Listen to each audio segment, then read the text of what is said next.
আপনারা কেউ ভয় পাবেন না, নিশ্চিন্তে থাকুন, আবার বাঘের বাচ্চার মতো লড়াই করে। এবং প্রার্থী ক্যান্ডিডেটরা তারা ভোটিং এলাকা ছেড়ে আসবেন না। স্ট্রং রুমে যেখানে কাউন্টিং হচ্ছে, মানে সেন্টারে, সেখান ছেড়ে কেউ আসবেন না। এটা বিজেপির প্ল্যান। প্রথম 2-3 রাউন্ডে আমি কালকে থেকেই বলছি যে ওদেরগুলো আগে দেখাবে, আমাদেরগুলো পরে দেখাবে। এবং অনেক জায়গায় 2-3 রাউন্ড কাউন্টিং করার পরে প্রায় 100টা জায়গায় কাউন্টিং বন্ধ করে রেখে দিয়েছে। এবং কল্যাণীতে ধরা পড়েছে 7টা মেশিন, যেখানে কোনো মিল নেই।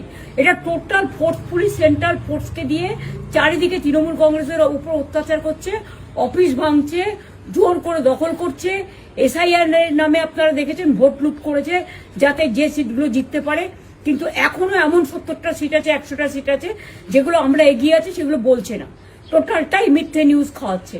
আগে ডিআইসিও এই খবরগুলো দিত, কিন্তু তাকে কালকে চেঞ্জ করে দেওয়া হয়েছে। টোটালটাই ইলেকশন কমিশন নিজের ইচ্ছে মতো খেলছে, এবং সাথে কেন্দ্রীয় বাহিনীকে নিয়ে। এবং আমাদের পুলিশরা টোটাল মাথা নত করে কেন্দ্রীয় বাহিনীর আন্ডারে কাজ করছে।